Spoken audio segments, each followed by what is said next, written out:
As-tu déjà ressenti que ton bonheur dépend des personnes qui t'entourent? Cette sensation que, sans leur soutien ou leur approbation, le monde s'effondrerait à tes pieds. C'est une idée qui pèse, qui oppresse. Mais laisse-moi te dire quelque chose. Cela n'a pas à être ainsi. Aujourd'hui, tu es sur le point de découvrir un chemin différent. Un chemin où la force, la tranquillité et la paix intérieure ne dépendent de personne d'autre que de toi-même. Vivre sans avoir besoin de la validation des autres n'est pas un rejet de la connexion humaine, mais une façon de libérer l'immense pouvoir qui réside en toi. Grâce à des habitudes inspirées du stoïcisme et de la réflexion personnelle, tu apprendras à devenir ta meilleure compagnie, à trouver la clarté dans le silence et à marcher avec confiance sur le chemin de la vie, même quand il n'y a personne à tes côtés. Ce voyage n'est pas facile, mais c'est le seul qui compte vraiment. Ici, tu découvriras comment te reconnecter avec toi-même, lâcher les chaînes de la dépendance émotionnelle et construire une forteresse intérieure qu'aucun obstacle ne pourra renverser. Parce que la véritable liberté et la paix commencent lorsque tu arrêtes de chercher à l'extérieur ce qui a toujours été en toi. Es-tu prêt à faire le premier pas vers ton indépendance émotionnelle et à découvrir la sérénité que seul toi peut t'offrir? Habitude 1. La force d'être seul. Imagine un moment de silence absolu où le seul son que tu entends est ta respiration. C'est à ce moment-là, lorsque la présence des autres disparaît, que tu te rencontres vraiment avec toi-même. La société nous a fait croire qu'être seul est synonyme de solitude, d'isolement. Mais le stoïcisme nous enseigne quelque chose de complètement différent. Être seul est une opportunité pour découvrir ta véritable force. Sénèque disait que l'âme qui voit tout de l'intérieur n'a pas besoin d'approbation externe pour trouver sa valeur. Combien de fois as-tu cherché la compagnie des autres pour combler un vide? La force d'être seul réside dans le fait de ne dépendre de personne pour te sentir complet. Lorsque tu choisis la solitude, non pas comme un fardeau, mais comme un outil, tu commences à entendre les questions que tu as toujours évitées. Qu'est-ce que tu désires vraiment? Qu'est-ce qui te motive? Dans ces moments, tu peux trouver des réponses que les voix extérieures ne te permettront jamais d'entendre. Être seul signifie aussi affronter tes propres pensées sans distraction. C'est inconfortable, voire terrifiant, car cela t'oblige à regarder ce que tu caches habituellement derrière le rush quotidien. Mais c'est là que se trouve la magie. En affrontant tes peurs, tu commences à les désarmer. Tu découvres que la compagnie la plus importante n'est pas celle des autres, mais la relation que tu as avec toi-même. Nous sous-estimons souvent la richesse de notre propre compagnie. Nous passons une grande partie de notre vie à chercher que les autres nous définissent, nous valident ou nous donnent un but. Mais que se passe-t-il lorsque tu arrêtes de chercher à l'extérieur ce que tu as déjà à l'intérieur? La solitude te donne le temps et l'espace pour te redécouvrir, pour reconnaître que tu n'as besoin de rien de plus que ta propre acceptation pour te sentir accompli. C'est dans cette tranquillité que fleurissent les idées les plus créatives, les pensées les plus claires et les moments de plus grande paix. Pratique la force d'être seul en prenant de petits moments chaque jour pour te déconnecter du bruit. Sors te promener sans ton téléphone, passe du temps dans un endroit calme et observe simplement ce qui se passe dans ton esprit. Au début, cela peut être difficile, mais comme un muscle que tu entraînes, cette connexion avec toi-même se renforce. La solitude devient un refuge, pas une punition, et elle t'apprend à trouver du réconfort en ton propre être. Lorsque tu apprends à être seul, quelque chose de curieux se produit. Tu cesses d'avoir besoin de l'approbation externe et tu commences à rayonner d'une force interne que les autres remarquent. Il ne s'agit pas de rejeter les autres, mais de savoir que tu peux être ta meilleure compagnie. Ainsi, les relations que tu choisis seront par désir et non par nécessité. C'est le premier pas vers une indépendance émotionnelle qui transforme ta vie à partir de la racine. Es-tu prêt à affronter ce silence et à découvrir qui tu es vraiment? C'est dans ce silence que tu trouveras le pouvoir que tu as toujours eu, mais que tu ne t'es jamais permis d'explorer. Habitude 2. Vivre sans dépendre de personne. L'idée de vivre sans dépendre de personne peut sembler impossible dans un monde interconnecté où les relations, le travail et les circonstances semblent exiger que vous ayez toujours besoin de quelque chose des autres. Mais le stoïcisme nous rappelle que la véritable indépendance ne consiste pas à vous isoler ou à couper les liens, mais à trouver en vous les ressources pour affronter la vie avec courage et autonomie. Épictète disait « Le bonheur ne consiste pas à désirer des choses, mais à être libre ». Cette liberté commence lorsque vous reconnaissez que vos émotions, décisions et bien-être sont de votre responsabilité, pas celle des autres. Combien de fois avez-vous attendu que quelqu'un vous rende heureux, vous donne des réponses ou résolve vos problèmes? Cette attente non seulement vous limite, mais vous enferme dans une prison de dépendance émotionnelle. Vivre sans dépendre de personne implique de prendre le contrôle de votre propre vie. Cela ne signifie pas que vous n'acceptez pas l'aide ou que vous n'avez pas de relations significatives. Il s'agit de ne pas permettre que votre stabilité émotionnelle dépende de facteurs externes, comme l'approbation des autres, les succès matériels ou les circonstances que vous ne pouvez pas contrôler. C'est un acte de libération de reconnaître que vous pouvez faire face à n'importe quel défi avec vos propres outils internes. Mais comment y parvenir?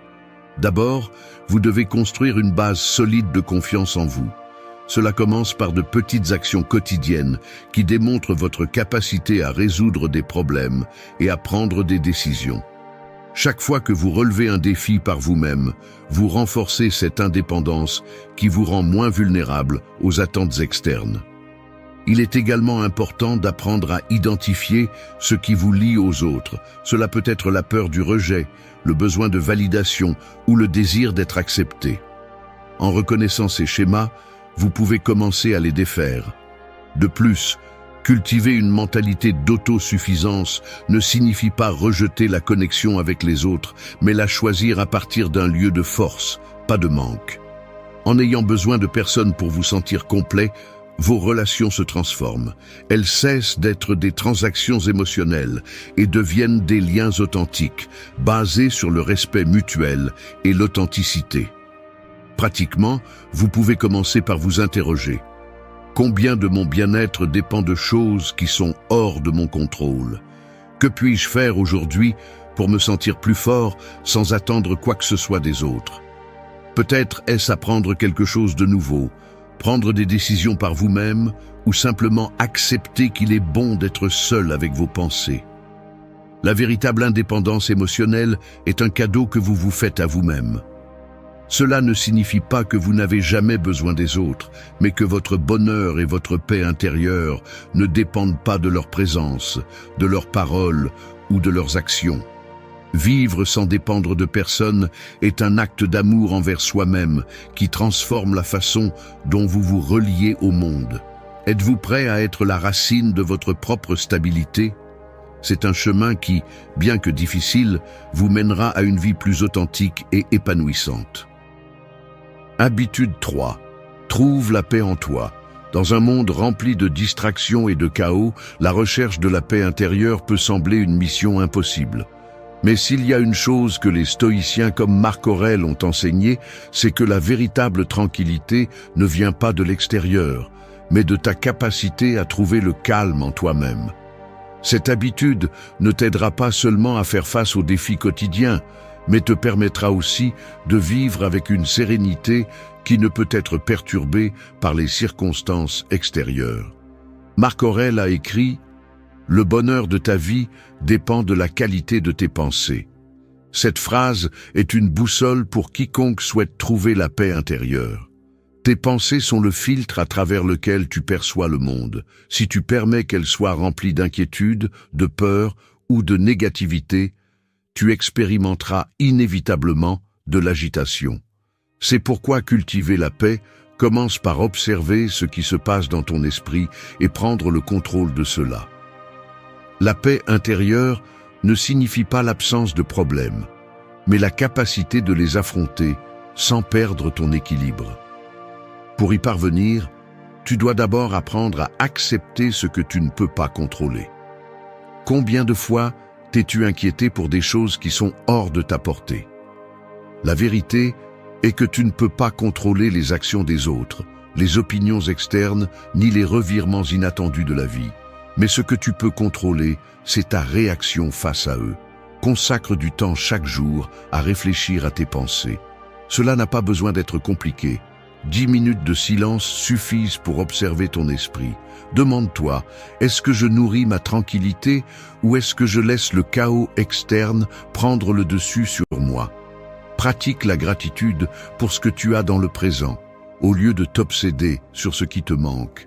La gratitude est un outil puissant pour détourner ton attention du négatif et te concentrer sur le positif. Une autre étape essentielle est d'apprendre à lâcher prise sur ce qui ne sert pas. Nous portons des ressentiments, des culpabilités ou des inquiétudes qui ne font que nous entraîner vers l'agitation. Pourquoi continuer à s'accrocher à quelque chose qui te vole la paix? Lâcher prise n'est pas un signe de faiblesse, mais un acte de force, car cela implique de choisir ton bien-être sur le poids de l'inutile. Enfin, trouver la paix en toi nécessite que tu te déconnectes du bruit externe. Le monde moderne est rempli de distractions. Réseaux sociaux, actualités, opinions des autres. Tout cela peut remplir ton esprit de bruit inutile. Réserve des moments pour être seul avec toi-même, sans interruption. Dans ce silence, tu découvriras le calme que tu recherches tant. La paix intérieure n'est pas un lieu où tu arrives, c'est un état que tu construis jour après jour. C'est choisir consciemment quelles pensées tu permets, quelles émotions tu nourris et quelles batailles tu décides de mener. Quand tu trouves la paix en toi, tu deviens une forteresse imprenable. Ne serait-ce pas le plus grand cadeau que tu pourrais te faire? La clé est de se rappeler que le calme n'est pas quelque chose que tu trouves à l'extérieur, mais quelque chose qui a toujours été en attente en toi. Habitude 4. Le pouvoir de l'autosuffisance.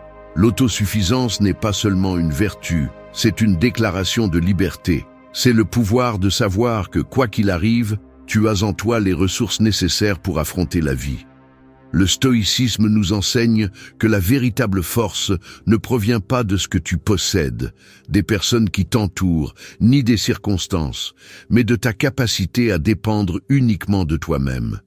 Épictète disait « Fais de toi-même ton refuge, car la seule chose que tu possèdes vraiment est ta capacité à raisonner et à décider. » Ce principe est fondamental pour comprendre le pouvoir de l'autosuffisance.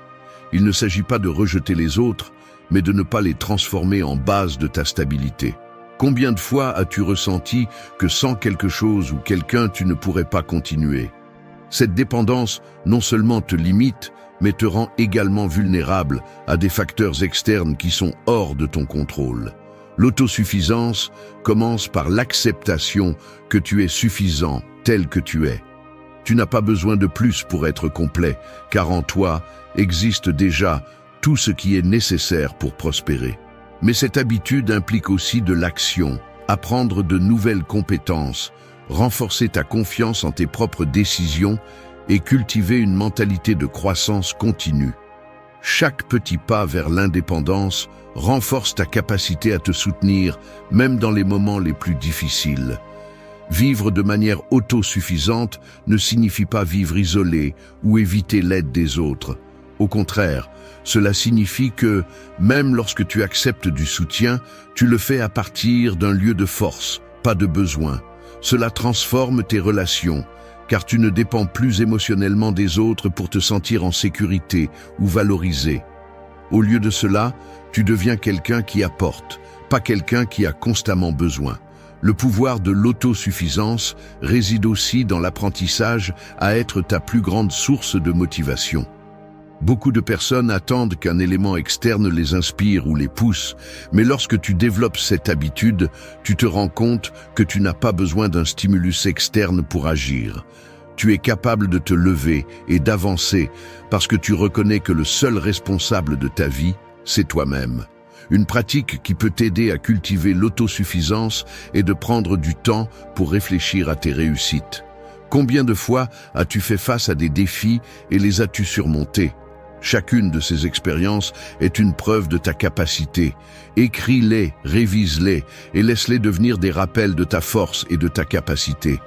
Quand tu embrasses le pouvoir de l'autosuffisance, tu te libères du besoin de dépendre des autres pour te sentir complet.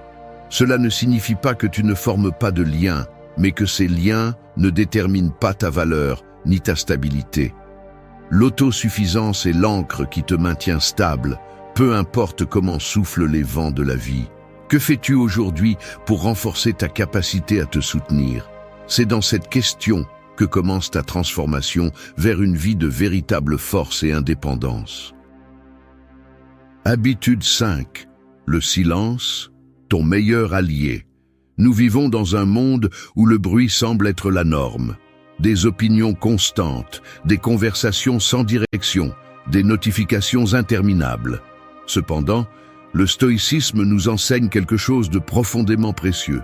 Le pouvoir réside dans le silence.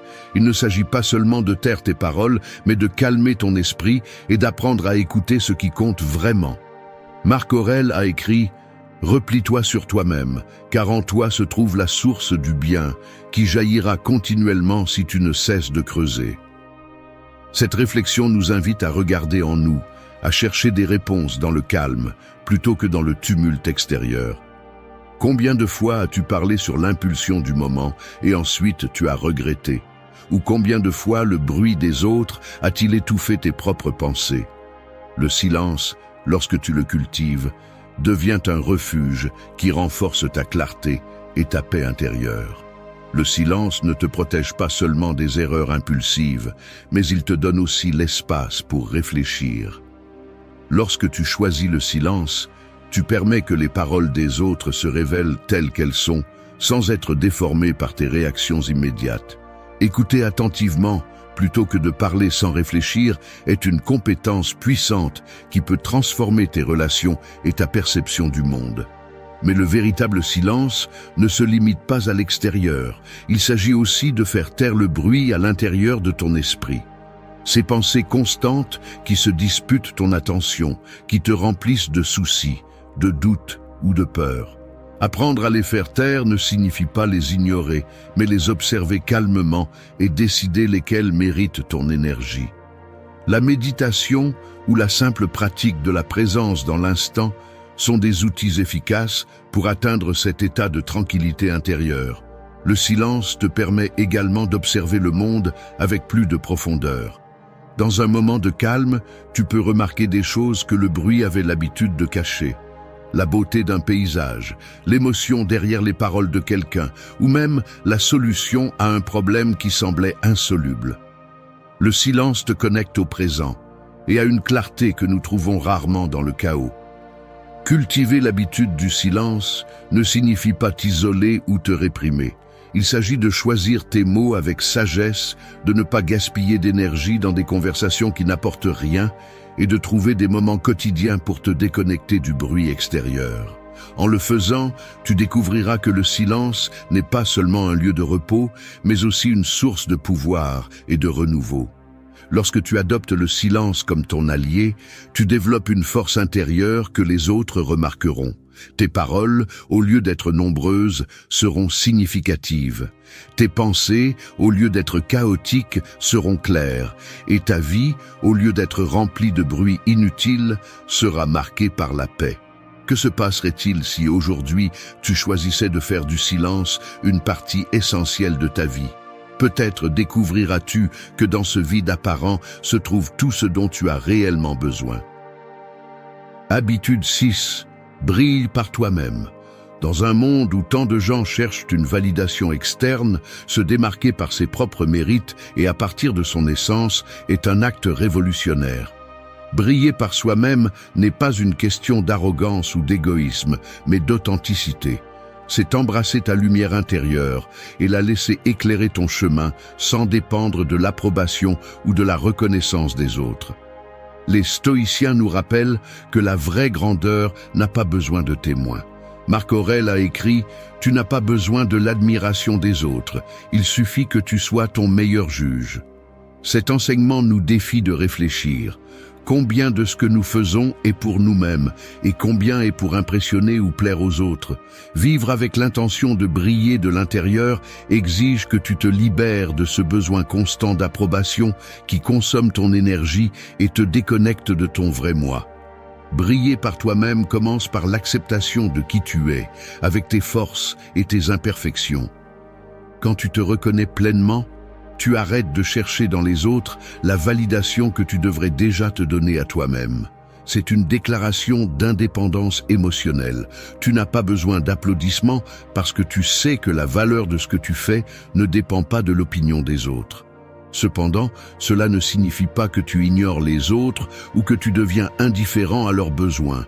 Au contraire, en brillant par toi-même, tu inspires les autres à faire de même. Ton authenticité agit comme un phare qui guide ceux qui t'entourent, montrant qu'il est possible de marcher avec confiance sans chercher constamment l'approbation externe. Cette habitude implique aussi d'apprendre à définir le succès selon tes propres termes. Au lieu de mesurer ta valeur selon les normes imposées par la société ou par d'autres, tu décides ce qui compte vraiment pour toi. Qu'est-ce qui te comble? Qu'est-ce qui te fait te sentir vivant? Lorsque tu te concentres sur ces questions, tu découvres que le chemin vers l'épanouissement n'est pas d'être ce que les autres attendent, mais d'être fidèle à toi-même. De plus, briller par toi-même nécessite que tu arrêtes de te comparer aux autres. La comparaison constante éteint ta lumière et te fait te sentir insuffisant. Mais quand tu comprends que chaque personne a un chemin unique, tu arrêtes de regarder sur les côtés et tu commences à avancer avec assurance. Ta lumière n'a pas besoin de rivaliser avec celle des autres, parce que son éclat est unique. Pratiquement, cette habitude peut être cultivée en célébrant tes réussites, grandes ou petites, sans attendre que les autres le fassent pour toi. Cela implique également d'accepter les échecs comme faisant partie de ta croissance, sans te sentir honteux ni chercher des excuses. En faisant cela, tu construis une confiance interne qui se reflète dans chaque aspect de ta vie. Quand tu apprends à briller par toi-même, tu découvres une force qui ne dépend pas des éloges ni des reconnaissances. C'est une force qui naît de savoir qui tu es et d'être fier de ton chemin, indépendamment de ce que les autres pensent. Es-tu prêt à arrêter de chercher la lumière à l'extérieur et à commencer à briller de l'intérieur? La réponse est en toi, car elle l'a toujours été. Habitude 7. Le calme de l'indépendance. La véritable indépendance n'est pas seulement la liberté de ne pas dépendre des autres, mais aussi la capacité de rester calme lorsque tout autour de vous vacille. Au cœur du stoïcisme, l'indépendance est bien plus qu'une qualité pratique. C'est un état d'esprit, une sérénité qui naît de la confiance en soi et en sa capacité à gérer n'importe quelle situation sans perdre l'équilibre. Marc Aurèle disait « Ne laisse pas les choses que tu ne peux pas contrôler te voler la paix ». Ce principe est l'essence du calme de l'indépendance. Les gens ont tendance à vivre piégés dans un réseau de préoccupations, d'émotions intenses et d'attentes externes. Mais combien de fois ces préoccupations sont-elles vraiment les vôtres et non le produit d'une dépendance émotionnelle à ce que les autres pensent, font ou disent? Le calme de l'indépendance commence lorsque vous choisissez de cesser d'être l'esclave des réactions émotionnelles. Cela ne signifie pas ignorer vos sentiments, mais apprendre à les gérer avec sagesse. Imaginez que vous êtes comme un phare au milieu d'une tempête. La vie peut vous envoyer de forts vents et des vagues, mais votre base est si solide que vous ne perdez jamais la lumière qui vous guide. Cette base est la confiance en votre autonomie. Être indépendant émotionnellement ne signifie pas ne pas avoir de lien avec les autres. Cela signifie que ces liens ne dictent pas votre bien-être ni votre stabilité. En développant cette habitude, vous pouvez aimer, collaborer et vous connecter pleinement avec ceux qui vous entourent, mais sans vous perdre dans le processus. Votre calme intérieur vous permet d'être présent, sans porter des attentes irréalistes ou dépendre des autres pour vous sentir complet. La pratique de cette habitude nécessite de l'introspection. Demandez-vous, combien de mon anxiété ou de ma frustration provient de l'attente que les autres répondent à mes désirs? Combien de fois ai-je permis que les actions des autres déterminent mon état émotionnel? Une fois que vous reconnaissez ces schémas, vous pouvez commencer à les changer en vous rappelant que la paix est quelque chose que vous construisez de l'intérieur, pas quelque chose que vous trouvez à l'extérieur. Un aspect clé du calme de l'indépendance est la capacité à s'adapter. Lorsque vous ne dépendez pas des autres, vous avez l'espace et la liberté pour ajuster votre chemin si nécessaire, sans vous sentir piégé par les opinions ou les attentes des autres.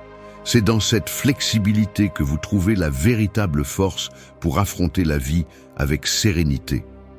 Cultiver cette habitude implique de développer de petites pratiques quotidiennes, comme méditer, tenir un journal pour traiter vos émotions ou simplement prendre un moment pour respirer avant de réagir à une situation difficile. Chacune de ces étapes renforce votre capacité à rester calme, même dans les moments les plus chaotiques. Le calme de l'indépendance n'est pas une destination que vous atteignez immédiatement. C'est un processus qui nécessite de la patience et de l'engagement. Mais une fois que vous l'avez développé, vous devenez quelqu'un d'inébranlable. Les tempêtes extérieures peuvent rugir, mais votre intérieur reste serein. Êtes-vous prêt à être cette force tranquille qui n'a besoin de rien ni de personne pour trouver la paix? Le premier pas commence avec vous-même. Habitude 8. Ta lumière intérieure est suffisante. Dans un monde qui te dit constamment que tu as besoin de plus de succès, plus d'approbation, plus de reconnaissance, le stoïcisme nous rappelle quelque chose d'essentiel et de puissant. Tu as déjà ce dont tu as besoin. Ta lumière intérieure est suffisante pour éclairer n'importe quelle obscurité, pour te guider dans les moments d'incertitude et pour être ta source inépuisable de force. Épictète enseignait que « ne cherche pas en dehors de toi ce qui ne peut être trouvé qu'en toi ». Combien de fois as-tu regardé à l'extérieur, espérant que quelqu'un ou quelque chose te donne la validation que tu cherches? Cette quête sans fin ne mène qu'à l'insatisfaction, car la vraie valeur n'est pas dans ce que les autres voient, mais dans ce que tu reconnais en toi. Accepter que ta lumière intérieure est suffisante signifie avoir confiance en ton essence, en ta capacité à être complet sans dépendre de facteurs externes. Tu n'as pas besoin de prouver quoi que ce soit à qui que ce soit, car ta valeur ne se mesure pas par tes réalisations, tes possessions ou tes applaudissements. Il s'agit d'être conscient que même dans tes moments les plus vulnérables, tu portes en toi une étincelle qui ne s'éteint jamais, une qui peut te guider et te soutenir. Mais comment te connecter à cette lumière? D'abord, arrête de chercher l'approbation à l'extérieur. Apprends à t'écouter, à être présent avec toi-même et à valoriser tes propres pensées, décisions et émotions. Cultiver cette relation avec toi-même demande du temps et de la pratique, mais c'est le fondement d'une vie authentique et indépendante. Une autre étape clé est d'arrêter de te comparer aux autres. La comparaison non seulement éteint ta lumière, mais elle t'éloigne aussi de ton but. Chaque personne a son propre chemin et sa propre façon de briller. Au lieu de regarder sur les côtés, concentre-toi sur ce qui te rend unique, sur ce que toi seul peux apporter au monde. Ta lumière intérieure n'a pas besoin d'être plus grande ou plus brillante que celle des autres. Elle a juste besoin d'être la tienne. De plus, ta lumière intérieure se nourrit de l'acceptation. Accepter qui tu es, avec tes vertus et tes défauts, est un acte de libération. Quand tu te rends compte que tu n'as pas besoin d'être parfait, mais authentique, tu permets à cette lumière de grandir et de te guider avec clarté et confiance. La pratique quotidienne de reconnaître ta lumière peut être aussi simple qu'un moment de gratitude envers toi-même. Demande-toi, qu'ai-je fait aujourd'hui qui démontre ma force? Quelles qualités ai-je qui me rendent unique? Ces petites réflexions renforcent ta connexion avec ton essence et t'aident à voir que tu n'as besoin de rien d'autre pour être suffisant. Quand tu apprends à faire confiance à ta lumière intérieure, tu te libères du poids des attentes externes. Tu n'as plus besoin de chercher chez les autres ce que tu as déjà en toi. Tu deviens une personne sûre, authentique et épanouie, quelqu'un qui irradie le calme et la confiance sans effort. N'est-il pas temps d'arrêter de chercher à l'extérieur et de commencer à regarder à l'intérieur? Ta lumière a toujours été là, attendant que tu la reconnaisses, et le meilleur de tout, elle est suffisante telle qu'elle est. Habitude 9. Connais-toi et libère-toi. La connaissance de soi est la clé maîtresse pour atteindre la véritable liberté. Cependant, combien de personnes prennent réellement le temps de regarder à l'intérieur et de se confronter à elles-mêmes? Le stoïcisme nous enseigne que seul celui qui se connaît profondément peut se libérer des chaînes invisibles qui le retiennent. Attentes externes, peurs infondées et croyances limitantes. Si tu souhaites être libre, la première étape est de te connaître toi-même. Sénèque disait « Aucun vent n'est favorable pour celui qui ne sait pas où il va ». Cette phrase capture l'essence de l'importance de la connaissance de soi. Si tu n'as pas de clarté sur qui tu es, ce que tu désires et ce qui te motive, il est facile de te perdre dans les courants de la vie. Vivre sans te connaître toi-même est comme marcher dans l'obscurité. Chaque décision, relation ou défi semble plus compliqué qu'il ne l'est réellement. Te connaître toi-même commence par le courage de faire face à tes pensées, émotions et schémas de comportement. Ce n'est pas un processus facile, car il implique d'accepter à la fois tes forces et tes faiblesses. Mais c'est dans cette acceptation que réside le pouvoir. En reconnaissant tes points forts, tu peux les renforcer. En identifiant tes faiblesses, tu peux travailler dessus sans te juger, simplement comme un acte de croissance. L'étape suivante vers la libération est de remettre en question les croyances que tu as adoptées sans réfléchir. Souvent, nous vivons avec des idées et des règles qui ne sont pas les nôtres, mais qui nous sont imposées par la société, la famille ou les expériences passées. Demande-toi, quelles croyances guident ma vie en ce moment? Sont-elles vraiment les miennes ou les ai-je simplement acceptées sans les remettre en question? Cet exercice te permettra de filtrer ce qui est authentique pour toi et de lâcher ce qui ne l'est pas. L'auto-observation est également clé. Prends le temps de réfléchir à tes actions et décisions. Pourquoi as-tu agi de telle manière? Qu'est-ce qui a motivé tes paroles ou tes choix? En le faisant, tu commences à remarquer des schémas que tu n'avais peut-être jamais vus auparavant. Ces schémas sont la base de ton comportement, et en les identifiant, tu peux décider lesquels garder et lesquels transformer. Te libérer implique non seulement de te connaître, mais aussi d'accepter que tu n'as pas besoin de répondre aux attentes externes pour te sentir épanoui. Lorsque tu te connais profondément, les opinions des autres perdent leur poids. Tu deviens immunisé contre le jugement externe parce que tu sais qui tu es et où tu vas. Te connaître et te libérer n'est pas une destination, mais un processus constant. Chaque jour est une opportunité de découvrir quelque chose de nouveau sur toi-même, d'ajuster ton cap et de lâcher ce dont tu n'as plus besoin. Au final, cette habitude te donne la plus grande des libertés. Être authentique et vivre en paix avec toi-même. Es-tu prêt à entreprendre ce voyage? Habitude 10. Écris ta paix intérieure.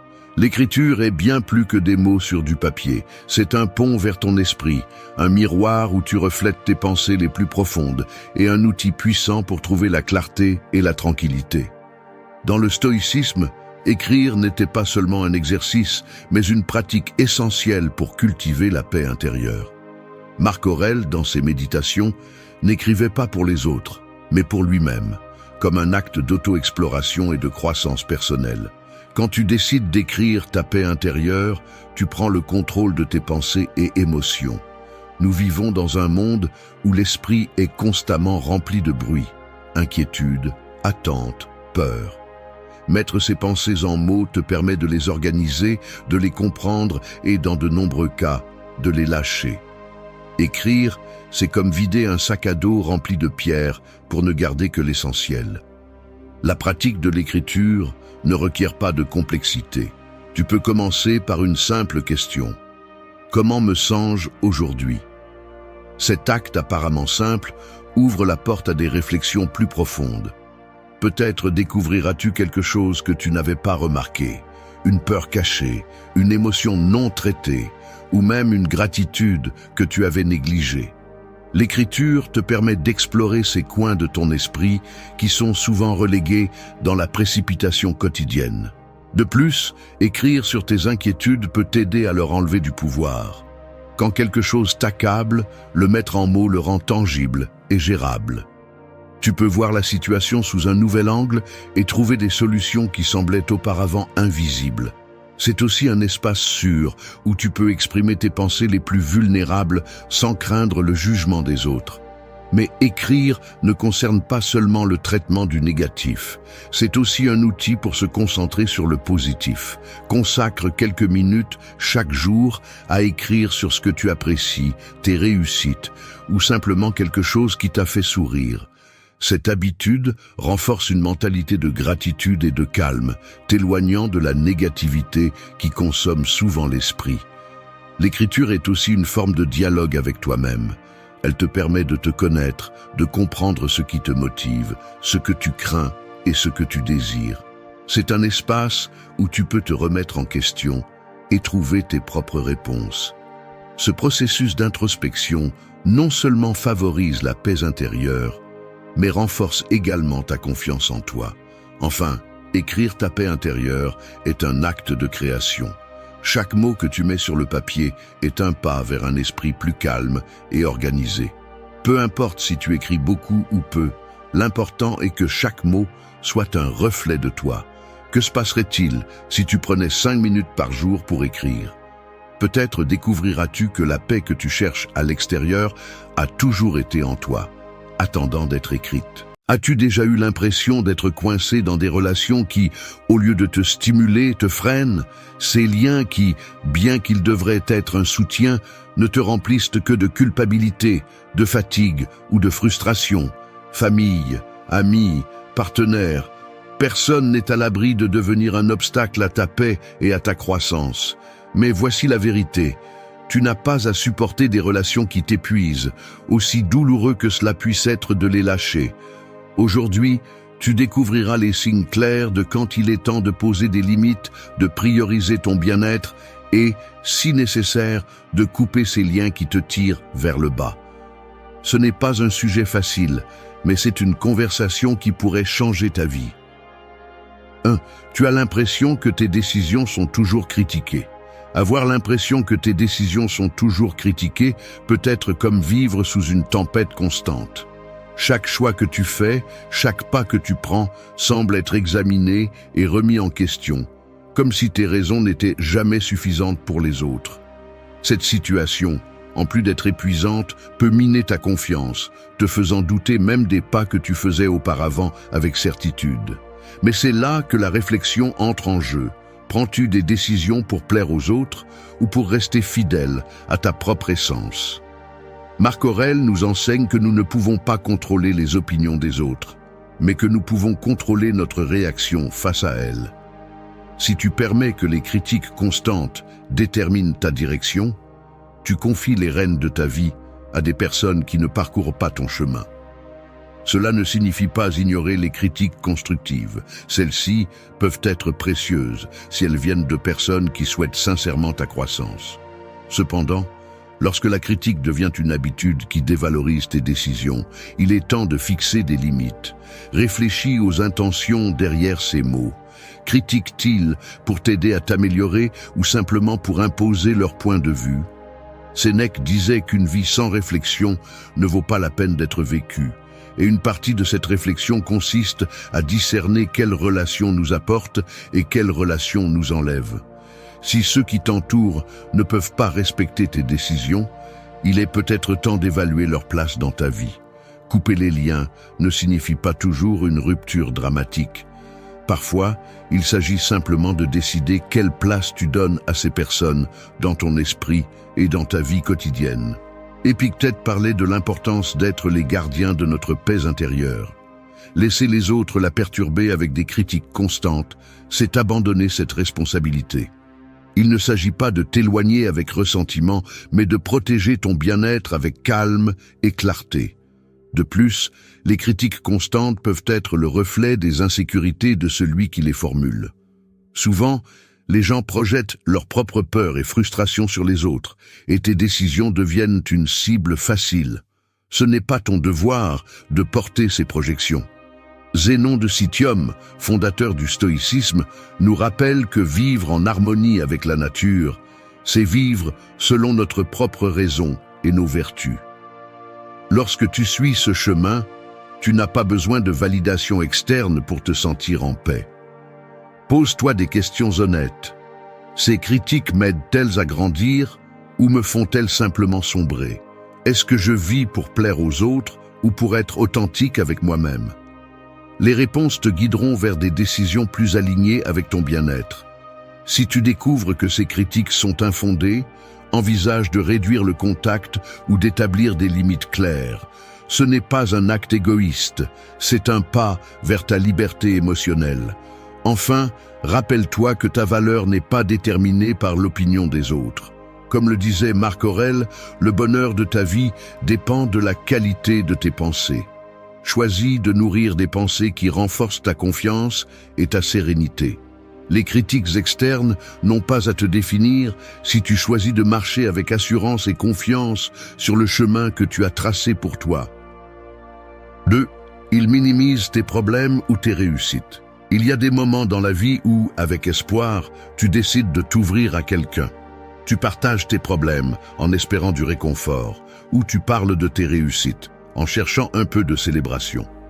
Mais au lieu de trouver du soutien, tu te retrouves face à une indifférence gênante ou à des commentaires qui dégonflent ton enthousiasme. Ce n'est pas si important ou cela arrive à tout le monde. Et te voilà, avec tes émotions à la main, te sentant invisible, comme si ce que tu ressens ou fais n'avait pas de poids. Quand quelqu'un minimise tes problèmes, il ne fait pas seulement invalider tes émotions, il ferme aussi la porte à la connexion. Il t'envoie un message clair. Tes difficultés n'ont pas d'importance. Mais Marc Aurèle nous enseignait que nous ne devons pas laisser l'opinion des autres contaminer notre paix. Si une personne n'est pas capable de te montrer de l'empathie, il est peut-être temps de remettre en question la place qu'elle occupe dans ta vie. Tes problèmes sont légitimes parce qu'ils sont à toi, et personne d'autre ne peut décider de leur pertinence. Parfois, cette minimisation peut venir d'un lieu d'inconfort. Il est possible qu'ils ne sachent pas comment gérer tes émotions ou qu'ils préfèrent ne pas faire face à des sujets difficiles. Mais voici la vérité. Leur limitation ne devrait pas devenir ton fardeau. Épictète disait que nous ne pouvons pas contrôler comment les autres agissent, mais bien comment nous réagissons. Tu n'as pas à accepter le rejet déguisé en conseil ou perspective. Ta douleur mérite d'être reconnue, même si les autres ne savent pas comment le faire. D'autre part, minimiser tes réussites peut être tout aussi douloureux. Peut-être as-tu accompli quelque chose qui t'a demandé du travail, de la dévotion et du sacrifice. Tu le partages avec enthousiasme pour recevoir un commentaire froid. Ce n'est rien de spécial, ou n'importe qui pourrait le faire. Cette indifférence a un impact. Elle te fait douter, non pas de ta réussite, mais de ta décision de la partager. Zénon de Citium nous rappelait que la vraie valeur réside dans le fait de vivre selon notre propre raison et de ne pas chercher la validation externe. Si quelqu'un ne peut pas célébrer tes victoires, il ne mérite peut-être pas d'en faire partie. Ce comportement en dit souvent plus sur l'autre personne que sur toi. Peut-être ne savent-ils pas comment gérer leur propre jalousie ou se sentent-ils mal à l'aise avec tes succès parce qu'ils leur rappellent leurs propres échecs. Mais ce n'est pas ta responsabilité. Tu ne peux pas porter le poids de leurs insécurités tout en essayant d'avancer. Comme le disait Sénèque, il vaut mieux marcher avec quelques compagnons que de choisir une foule qui ne partage pas ton destin. Il est crucial d'identifier quand ces dynamiques affectent ton bien-être. Demande-toi, comment me sens-je après avoir interagi avec ces personnes? Me sens-je plus fort ou plus petit? Ces questions peuvent révéler beaucoup de choses. Si tu te sens constamment dévalorisé, c'est un signe qu'il est temps de protéger ton espace émotionnel. Limiter la relation ne signifie pas toujours couper les liens de manière abrupte. Parfois, c'est simplement décider que ces personnes n'ont plus accès aux parties les plus vulnérables de toi. De plus, rappelle-toi que minimiser tes réussites et tes problèmes n'est pas seulement une question de ce qu'ils disent, mais aussi de comment ils le font. Cela peut être une attitude subtile, un changement de sujet ou un sourire condescendant qui te fait te sentir insignifiant. Mais tu n'es pas obligé de tolérer ces gestes. Comme le disait Marc Aurèle, le bonheur dépend de la qualité de tes pensées. Si quelqu'un sème constamment le doute dans ton esprit, il affecte ta capacité à maintenir ce bonheur. Le stoïcisme nous invite à choisir nos batailles avec sagesse. Tu n'as pas besoin de confronter ceux qui te minimisent, ni de chercher leur validation. Au lieu de cela, concentre-toi sur l'entourage de personnes qui t'élèvent. Cherche ceux qui se réjouissent de tes victoires et t'accompagnent dans tes luttes. Ce sont les personnes qui en valent la peine. Et s'il y a quelqu'un qui soustrait constamment au lieu d'ajouter, l'acte le plus sage que tu peux faire est de les éloigner avec sérénité et détermination. Tes réussites, aussi petites qu'elles puissent paraître, méritent d'être célébrées. Tes problèmes, bien qu'ils puissent sembler insignifiants pour les autres, méritent d'être entendus. Les deux font partie de ce que tu es, et celui qui ne peut pas le voir ne mérite pas d'occuper une place importante dans ta vie. Au final, comme le disait Marc Aurèle, ne gaspille pas ton temps avec ceux qui ne comprennent pas la valeur de ton esprit. Priorise ceux qui te valorisent, et les autres, laisse-les partir avec la même grâce avec laquelle tu cherches à vivre ta vie. 3. Ils t'utilisent seulement quand ils ont besoin de quelque chose. As-tu déjà eu le sentiment que certaines personnes n'apparaissent que lorsqu'elles ont besoin de quelque chose?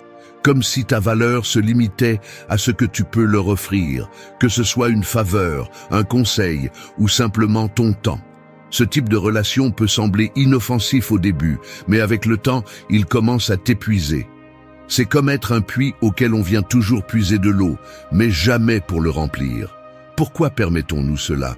Pourquoi continuons-nous à laisser la porte ouverte à ceux qui n'arrivent que lorsqu'ils ont besoin de quelque chose? Épictète, le grand maître stoïcien, nous rappelle que les relations doivent être basées sur la réciprocité. Si tu donnes constamment et ne reçois jamais, tu n'es pas dans une relation équilibrée, mais dans un échange unilatéral qui finit par affecter ton bien-être. Les personnes qui t'utilisent seulement quand elles ont besoin de quelque chose ont tendance à masquer leur intérêt par des paroles gentilles ou des gestes superficiels, mais au final, leurs actions les trahissent toujours. Une fois qu'ils ont obtenu ce qu'ils voulaient, ils disparaissent, te laissant avec un sentiment de vide et parfois de ressentiment. Sénèque disait que nous devons donner généreusement, mais pas au détriment de notre paix intérieure. Aider les autres est un acte noble, mais quand cela devient une attente constante, cela cesse d'être un acte de bonté pour devenir un fardeau. Si quelqu'un ne te cherche que lorsqu'il est en difficulté et n'est jamais là quand tu as besoin de soutien, il est temps de réévaluer la dynamique. Il ne s'agit pas de couper tous les liens immédiatement, mais d'établir des limites claires qui protègent ton temps et ton énergie. La réflexion stoïcienne nous invite également à analyser nos propres motivations. Pourquoi permettons-nous aux autres de nous utiliser? Peut-être est-ce le désir de nous sentir nécessaires, d'être utiles, d'éviter le conflit. Mais Marc Aurèle nous enseignait que la véritable force réside dans l'action en accord avec nos principes, pas dans le fait de plaire aux autres. Permettre à quelqu'un de t'utiliser non seulement va à l'encontre de ton bien-être, mais perpétue également une relation malsaine qui ne bénéficie à aucun des deux. Souvent, ces personnes agissent avec un sentiment de droit, comme si elles méritaient ton aide sans avoir besoin de la gagner. Zénon de Citium nous enseignait que vivre en harmonie avec la nature implique de reconnaître la valeur de chaque individu, y compris toi-même. Si quelqu'un ne respecte pas ton temps, tes efforts ou ton soutien, c'est un signe qu'il ne valorise pas ce que tu es, mais ce que tu peux faire pour lui. Le problème est que ces relations peuvent être émotionnellement épuisantes. Après chaque interaction, tu te demandes si tu vaux quelque chose de plus que ce que tu offres. Cela n'affecte pas seulement ton estime de toi, mais aussi ta capacité à construire des relations authentiques. Les personnes qui t'apprécient vraiment seront à tes côtés aussi bien dans les bons moments que dans les mauvais, pas seulement quand elles ont besoin de quelque chose de toi. Le stoïcisme nous invite à agir avec prudence et à ne pas nous laisser emporter par les émotions du moment. Il peut être difficile de confronter quelqu'un qui t'utilise constamment, mais établir des limites n'est pas un acte de cruauté mais d'amour-propre. Dire non quand c'est nécessaire est une façon de reprendre le contrôle de ta vie et de tes relations. Comme le disait Épictète, n'explique pas ta philosophie, incarne-la. En d'autres termes, montre par tes actions que tu valorises ton temps et ton énergie. Si tu es entouré de personnes qui ne te cherchent que par intérêt, il est peut-être temps de reconsidérer la place qu'elles occupent dans ta vie. Cela ne signifie pas que tu dois les éliminer toutes immédiatement, mais tu dois évaluer si ces relations apportent quelque chose de positif. Réfléchis. Ces personnes sont-elles vraiment intéressées par toi ou seulement par ce que tu peux leur offrir? Si tu découvres que la réponse n'est pas ce que tu espérais, n'aie pas peur de prendre des mesures pour protéger ta paix. Enfin, rappelle-toi que ta valeur n'est pas déterminée par ce que tu fais pour les autres, mais par qui tu es. Comme le disait Marc Aurèle, ton âme se teint de la couleur de tes pensées. Si tu permets aux autres de te réduire à un outil, tu t'éloignes de l'essence de ton être. Entoure-toi de ceux qui valorisent ta présence, pas seulement ton utilité, et fais de la place dans ta vie pour des relations qui te nourrissent vraiment. C'est la clé pour vivre en harmonie avec toi-même et avec le monde. 4. Il parle mal de toi dans ton dos. La confiance est l'un des piliers les plus importants dans toute relation, et peu de choses la blessent autant que la découverte que quelqu'un parle mal de toi dans ton dos. Ce type de comportement n'est pas seulement une trahison, mais aussi un reflet du manque d'intégrité de celui qui le pratique. Bien qu'il soit tentant de chercher des raisons ou de justifier leurs actions, la réalité est que ces personnes ont choisi d'agir contre toi, même si elles sourient quand elles sont en face de toi. Quand quelqu'un parle mal de toi, il montre qu'il n'a pas le courage d'exprimer ses sentiments de manière directe. Peut-être est-ce de l'insécurité, de l'envie, ou simplement l'incapacité de gérer les conflits de manière mature. Cependant, cela n'atténue pas l'impact de leurs paroles. Savoir que quelqu'un, surtout quelqu'un de proche, sème des doutes ou des commentaires négatifs sur toi en ton absence, peut être profondément douloureux. Il est important de reconnaître que tu ne peux pas contrôler ce que les autres disent de toi, mais tu peux décider comment réagir. Au lieu de dépenser de l'énergie à essayer de changer leur opinion ou de confronter chaque rumeur, le mieux que tu puisses faire est de te concentrer sur la protection de ta paix intérieure. Si une relation est pleine de chuchotements et de trahison, il est peut-être temps de te demander si elle vaut vraiment la peine d'être maintenue. Parler mal de quelqu'un dans son dos en dit beaucoup plus sur celui qui le fait que sur la personne qui est l'objet de ses paroles. Une personne qui a recours à ce comportement révèle son manque d'authenticité et son besoin de chercher la validation en critiquant les autres. Pourquoi devrais-tu faire de la place dans ta vie à quelqu'un qui n'a pas la capacité de te respecter en ton absence? De plus, ce type d'attitude crée un environnement toxique. Si quelqu'un est prêt à parler mal de toi à d'autres, qu'est-ce qui garantit qu'il ne le fera pas aussi sur les autres? Ces personnes ont tendance à alimenter un cycle de négativité et de méfiance qui peut affecter ceux qui les entourent. Les garder près de toi, c'est permettre à cette toxicité d'influencer ta vie et tes émotions. Couper les liens avec quelqu'un qui te trahit de cette manière n'est pas un acte impulsif, mais une décision basée sur le respect de soi. Il ne s'agit pas de répondre de la même manière, ni de créer des conflits inutiles. Il s'agit simplement de choisir de te prioriser. Les relations doivent être un refuge, pas un champ de bataille. Si quelqu'un ne respecte pas ce principe de base, sa présence dans ta vie devient un fardeau plutôt qu'un soutien. Il est également important de considérer comment ces actes affectent ta perception de toi-même. Entendre des rumeurs ou des critiques peut semer le doute et te faire te demander si tu fais quelque chose de mal. Mais n'oublie pas que tes actions et ta valeur ne sont pas définies par l'opinion des autres, mais par ce que tu sais et crois de toi-même. La clé est de t'entourer de personnes qui te renforcent, pas de celles qui te font te sentir en insécurité. Choisir de t'éloigner de ceux qui parlent mal de toi n'est pas un signe de faiblesse, mais de sagesse. C'est une façon de montrer que tu valorises ton temps, ton énergie et ton bien-être émotionnel. Lorsque tu décides de t'éloigner, tu ne fais pas seulement établir des limites claires, tu envoies aussi un message. Tu ne laisseras personne diminuer ta valeur ni ton intégrité. Rappelle-toi que les personnes authentiques n'ont pas besoin de recourir à la tromperie ou à la diffamation. Elles confrontent leurs différences avec honnêteté et cherchent à construire plutôt qu'à détruire. Si quelqu'un ne peut pas être honnête avec toi ou avec lui-même, son rôle dans ta vie doit être remis en question. Au final, la vie est trop courte pour investir du temps dans des relations qui ne t'apportent ni ne t'inspirent. Priorise les connexions basées sur la confiance et le respect. En le faisant, tu trouveras que le poids des trahisons diminue et qu'à la place, une paix intérieure grandit, une paix que personne ne peut te prendre. 5. Il n'écoute pas ce que tu dis. As-tu déjà eu l'impression que tes paroles tombent dans un abîme d'indifférence? Tu parles, tu expliques, tu partages tes pensées ou tes émotions, mais de l'autre côté, tu ne trouves que du silence, de la distraction ou une réponse qui montre qu'ils n'ont pas prêté attention. C'est frustrant, n'est-ce pas? Ce schéma n'est pas seulement un manque de courtoisie, mais aussi un indicateur d'une déconnexion profonde dans la relation. Écouter n'est pas seulement entendre, c'est valider, comprendre et être présent. Et quand quelqu'un ne le fait pas, la question se pose inévitablement. Quelle valeur cette relation a-t-elle pour eux? Écouter est l'un des actes les plus simples et les plus puissants dans n'importe quel lien humain. Il ne nécessite guère plus que de l'attention et de l'empathie, mais son impact est énorme.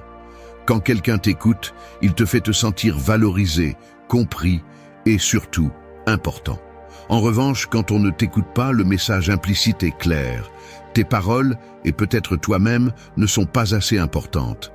Il est naturel de justifier ce comportement chez ceux que nous aimons. Peut-être penses-tu, il est occupé, il a beaucoup de soucis, ou il ne le fait pas exprès. Mais si le schéma se répète encore et encore, il faut te demander si tu priorises une relation qui ne te rend pas le même intérêt.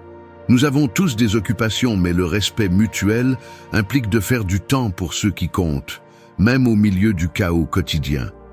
Le fait de ne pas écouter peut aussi être une forme d'invalidation. Lorsque tes pensées ou sentiments ne sont pas reconnus, tu as le sentiment qu'ils n'ont pas de poids ou de pertinence. Cela peut éroder ton estime de toi avec le temps, te poussant à te demander si tes opinions sont valides ou si tu ne communiques tout simplement pas de la bonne manière. Cependant, la racine du problème n'est pas en toi. Écouter est un choix, et si quelqu'un décide de ne pas le faire, ce n'est pas ta responsabilité de compenser son manque d'intérêt. De plus, ce comportement peut créer une déconnexion émotionnelle. Parler sans être écouté, c'est comme essayer d'arroser un terrain sec. Peu importe l'effort que tu mets, tu ne verras pas de résultat. Et pendant ce temps, cet effort se transforme en épuisement. Les relations s'épanouissent avec la réciprocité, et si tu as constamment l'impression que c'est toi qui maintiens la communication, c'est un signe clair que quelque chose n'est pas équilibré. Couper les liens avec quelqu'un qui ne t'écoute pas peut sembler drastique, surtout s'il s'agit de quelqu'un de proche. Mais l'acte d'établir des limites est essentiel pour protéger ton bien-être. Si une personne ne peut pas te consacrer son attention, combien sera-t-elle présente dans les moments qui comptent vraiment? Les relations ne doivent pas être un espace de lutte pour être écoutées, mais un lieu où chacun peut s'exprimer et grandir ensemble. Il est également important de réfléchir à la façon dont ces dynamiques impactent ta perception de toi-même. Si on t'interrompt constamment, t'ignore ou détourne la conversation, tu peux commencer à internaliser l'idée que tes pensées ne sont pas importantes. Mais cela ne pourrait pas être plus éloigné de la vérité. Tes paroles sont le reflet de ton essence, et elles méritent d'être entendues par ceux qui valorisent vraiment ta présence. Parfois, la meilleure façon de retrouver ta voix est de t'éloigner de ceux qui ne sont pas disposés à l'écouter. Cela ne signifie pas que tu dois couper les relations immédiatement, mais que tu dois prioriser les connexions qui te font te sentir vu et respecté. T'entourer de personnes qui écoutent améliore non seulement tes relations, mais aussi ton bien-être émotionnel. En fin de compte, écouter est un acte d'amour et de respect. Si quelqu'un ne peut pas t'offrir cela, ne te sens pas coupable de vouloir quelque chose de mieux. La vie est trop courte pour investir du temps dans des relations qui ne te nourrissent pas. Valorise ta voix, tes pensées et tes émotions. En le faisant, tu attireras ceux qui sont prêts à t'écouter, pas seulement avec leurs oreilles, mais aussi avec leur cœur. 6. Ils privilégient toujours leurs propres intérêts. As-tu déjà eu le sentiment que quelqu'un proche n'agit qu'en pensant à son propre bénéfice? Il se peut que tu ne le remarques pas au début, car beaucoup d'entre nous justifions l'égoïsme des autres en pensant que tout le monde a ses propres préoccupations. Cependant, avec le temps, tu te rends compte que leurs intérêts sont toujours au premier plan, laissant les tiens en arrière-plan, s'ils sont même pris en compte. Cette dynamique n'est pas seulement épuisante, mais aussi injuste, car aucune relation ne peut prospérer sans un minimum de réciprocité. Une relation déséquilibrée où seul l'un des partenaires bénéficie peut commencer à épuiser ton énergie émotionnelle. Tu deviens quelqu'un qui cède toujours, ajuste ses plans ou reporte ses besoins pour le bien de l'autre personne. Et pendant ce temps, ils continuent à avancer sur leur propre chemin, sans s'arrêter pour voir comment leurs actions affectent le tien. Si tu as toujours l'impression que ton temps, tes efforts ou même tes émotions ne sont pas valorisés, c'est un signe clair que quelque chose ne va pas. Il est important de comprendre que se prioriser n'est pas toujours négatif. Nous avons tous besoin de prendre soin de nos propres besoins, et cela implique parfois de poser des limites. Cependant, il y a une grande différence entre respecter tes priorités et ignorer constamment celles des autres. Lorsqu'une personne dans ta vie agit toujours de manière égoïste, elle montre qu'elle ne valorise pas la relation comme un échange mutuel, mais comme un moyen de satisfaire ses propres intérêts. Cela ne signifie pas que tu dois affronter ces personnes avec des reproches ou exiger des changements immédiats. Souvent, elles ne sont même pas conscientes de leur comportement. Mais ce que tu peux faire, c'est réfléchir à la façon dont cette dynamique affecte ton bien-être. Te sens-tu épuisé, frustré ou ignoré? Si la réponse est oui, il est peut-être temps de repenser la place que cette personne occupe dans ta vie. Établir des limites n'est pas un acte d'égoïsme, mais de respect envers toi-même. Si quelqu'un ne peut pas comprendre que ses intérêts ne doivent pas toujours être la priorité, il est légitime de réduire le temps et l'énergie que tu investis dans cette relation. Tu n'as pas besoin de te justifier, ni de te sentir coupable de prendre des décisions qui protègent ta paix intérieure. Au final, tout lien qui dépend exclusivement de ta concession n'est pas une relation équilibrée, mais un fardeau.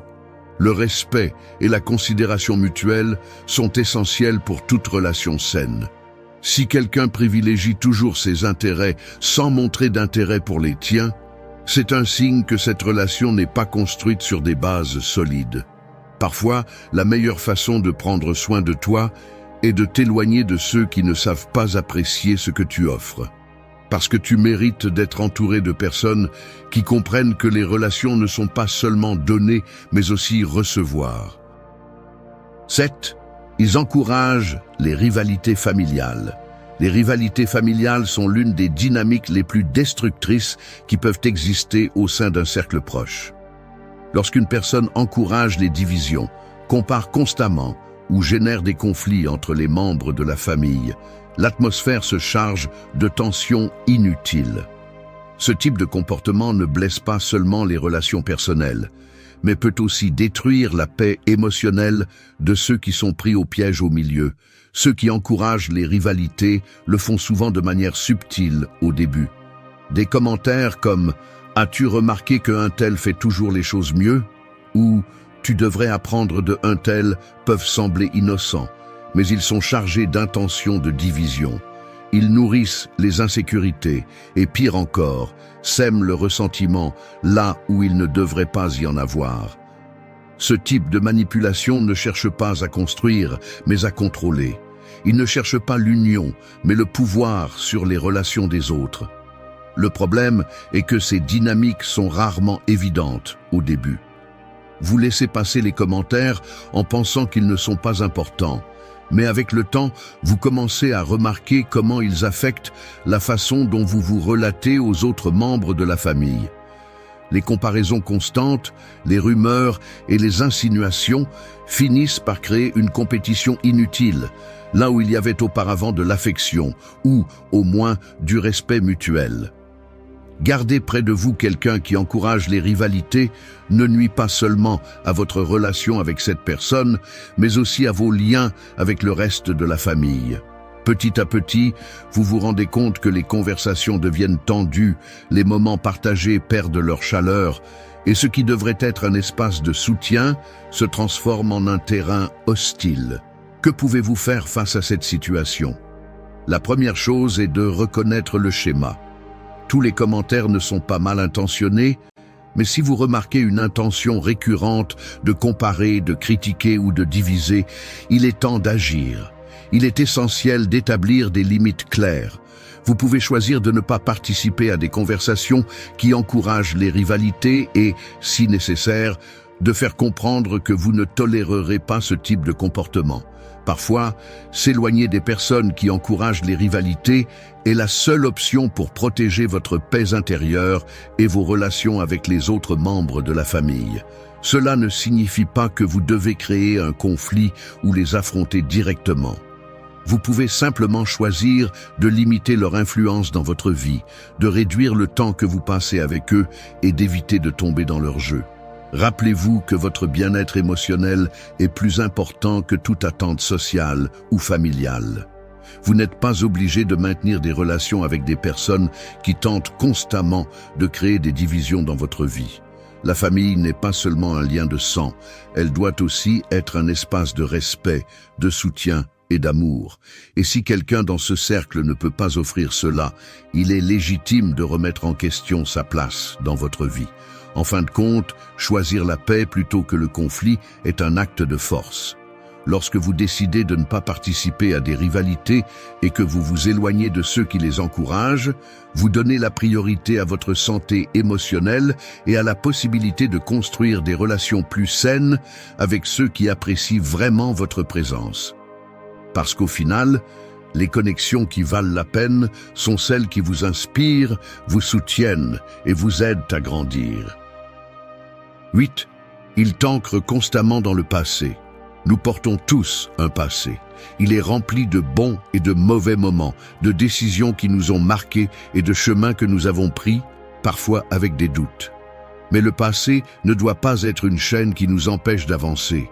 Et encore moins lorsque quelqu'un de proche le ramène constamment pour te juger ou te rappeler tes erreurs. Ces personnes ne font pas seulement ressurgir ce que tu as déjà laissé derrière toi, mais elles essaient de te maintenir coincé à cet endroit, t'empêchant de continuer à grandir. Quand quelqu'un t'ancre dans le passé, il ne le fait pas par un intérêt véritable à t'aider à apprendre de tes expériences. Au contraire, ils utilisent ces souvenirs comme un outil de contrôle, comme une arme pour pointer ce qu'ils considèrent comme tes échecs, ou pour souligner que selon eux, tu ne mérites pas de changer ou d'avancer. Ce comportement n'est pas seulement nuisible, mais profondément injuste. Nous avons tous le droit d'évoluer et de nous redéfinir loin des erreurs que nous avons commises. Ces personnes, en ramenant constamment le passé dans la conversation, ont tendance à camoufler leur intention avec des phrases comme « Je veux juste que tu te souviennes d'où tu viens » ou « Tu ne peux pas ignorer ce que tu as fait ». Mais, en réalité, ce qu'ils cherchent est à te limiter. Ils ne veulent pas que tu te libères des ombres de ce qui a été, car en le faisant, ils perdent leur capacité de contrôle sur toi. Te garder lié au passé leur donne un avantage. Ils savent que ces mots pèsent et qu'ils peuvent arrêter ton avancement. Cependant, le passé n'a pas à être un fardeau. C'est un maître, pas un juge. Apprendre de tes expériences et les utiliser pour prendre de meilleures décisions dans le présent est ce qui définit la véritable croissance. Mais permettre à d'autres d'utiliser ces moments comme prétexte pour te manipuler ou te discréditer est une façon de leur donner un pouvoir qu'ils ne méritent pas. Ta vie ne doit pas être définie par ce que tu as été, mais par ce que tu choisis d'être maintenant. Si quelqu'un dans ta vie ramène constamment tes erreurs passées, il est important d'établir des limites. Tu n'as pas besoin de te justifier ni de revivre